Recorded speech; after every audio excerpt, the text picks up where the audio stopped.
Good morning. Good morning. Yeah, we did get wood. We got a nice load. So this trailer load all has to go in to the woodshed. We have here. So I put enough in here. It will do me all winter. So let's just get at this big trailer load and get it off, and show you a little bit of what involved. We got tied up a little bit, and took us longer than we thought it would. So it was well after dark before we got out of the bush, but we did get a nice load of wood. So I actually I'll show you a little here. Sometimes I bring skidoo around and I'll load the toboggan, and then I'll show you where it goes from there. Get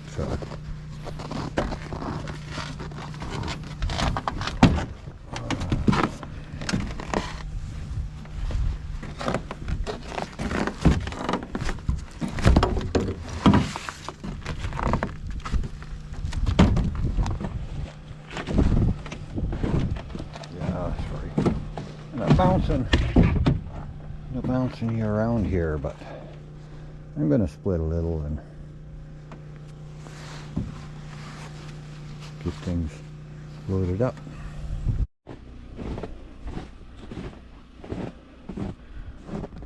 And I'll show you, we do put a pretty big load on.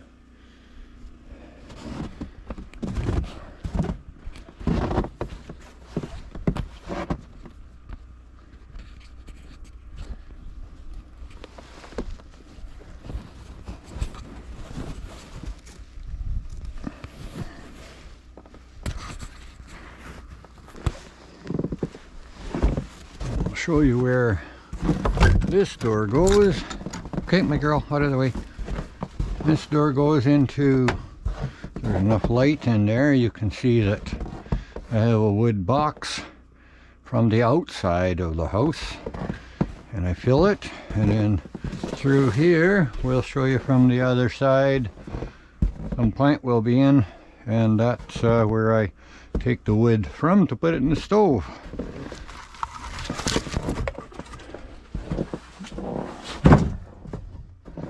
This wood box holds enough wood to last me for about 12 days to 14 days depending on the weather. So if we have really horrible weather for 2 weeks and I don't start to skidoo, then I still have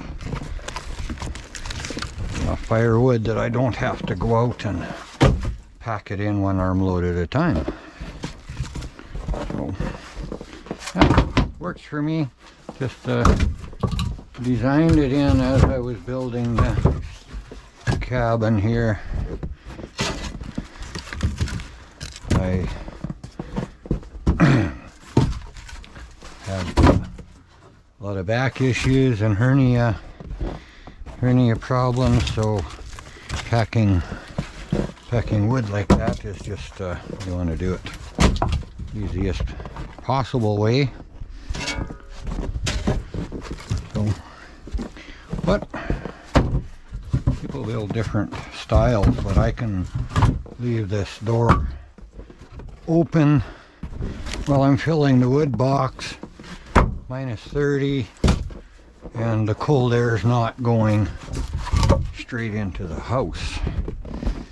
Kind of has a little protection, so yeah, it's kind of nice. You still get a little cool air in the wood box. Of course, if it's that cold out, everything cools off.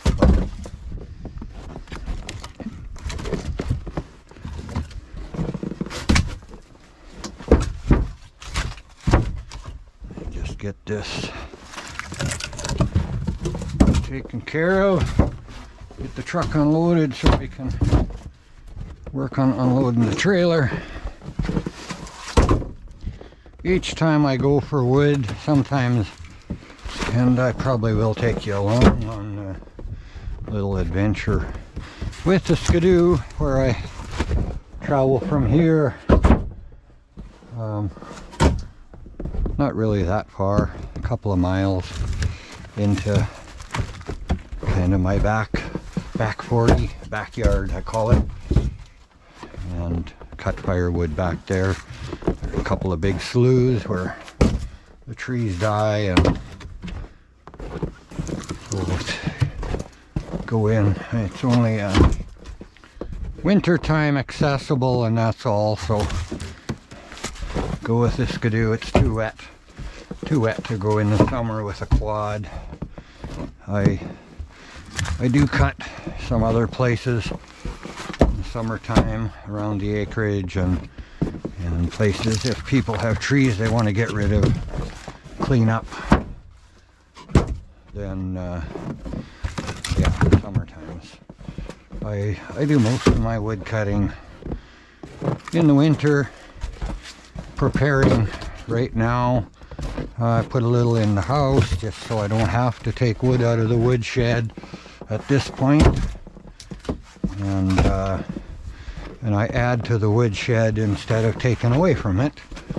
And when spring comes, generally I have very close to enough wood for the following winter.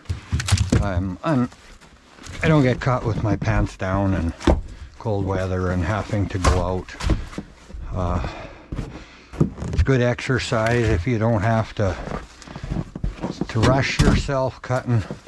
It's just good exercise. So it's the way I do it. It's getting out to get fresh air and get a little wood that you need anyway.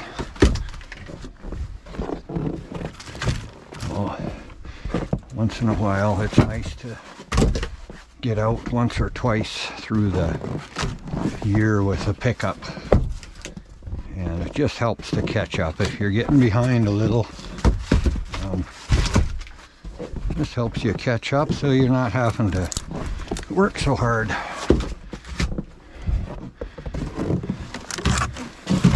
hope that this video is helpful, maybe give somebody ideas. Some people just cut a hole in their wall and open it from you know, the outside, fill it with wood, open a door on the inside and take the wood out. I thought I'd try it this way, and it's just the cost of putting in an extra door.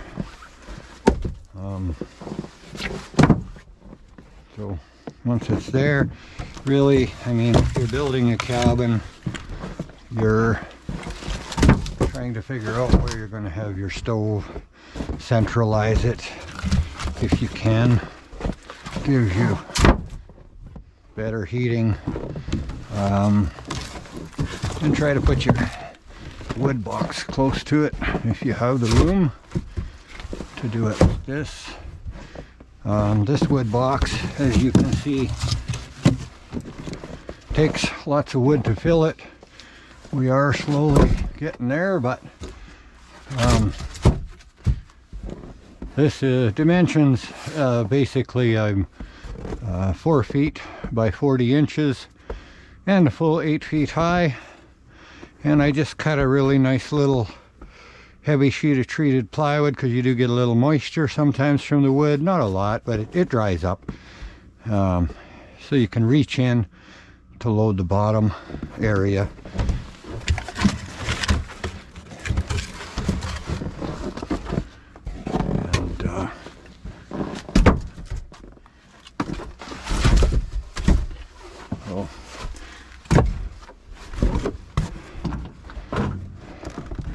And one more load. So we're back to the truck.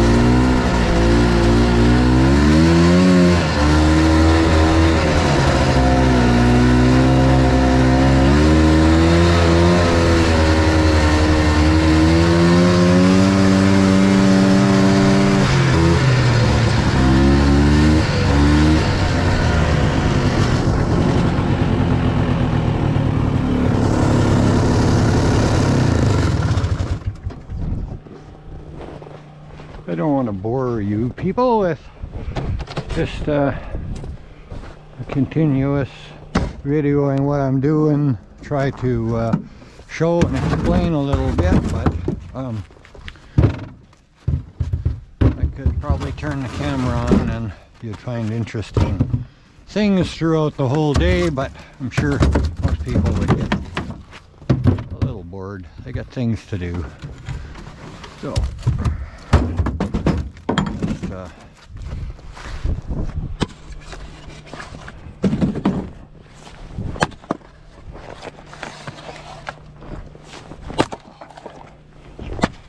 very dry.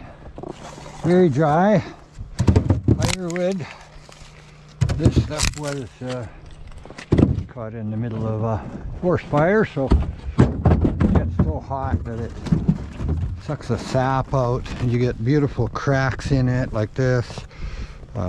Really makes it easy splitting. And yes, not a very big axe I have.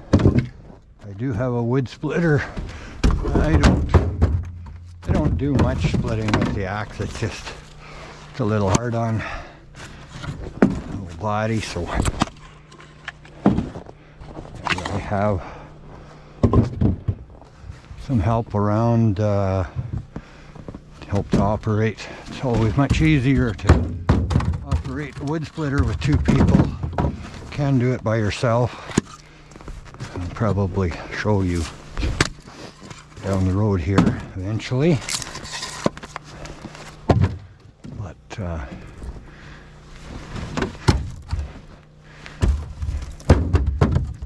that's nice.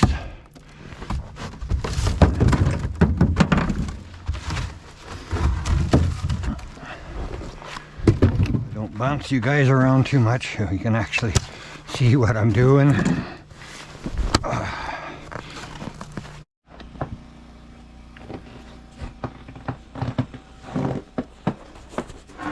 Back to the chores. Yeah, back to the woodshed. So, yes, good afternoon. We're just working on getting the wood unloaded, and yeah, see, there's a long ways to go. There's woodshed. Actually holds quite a bit of wood, and you might see I pile some of it different direction. I'm saving those ones. Yeah, I'll bring out the big wood splitting tool. I can plug it into the generator and do it that way. And them ones are a little too big to fit in my stove, so yeah, just back at this and try and get it done, for more of it done anyway. Just a time process. I had a break, got some unloaded off the truck, got some unloaded off the trailer, and went for coffee, and now it's back to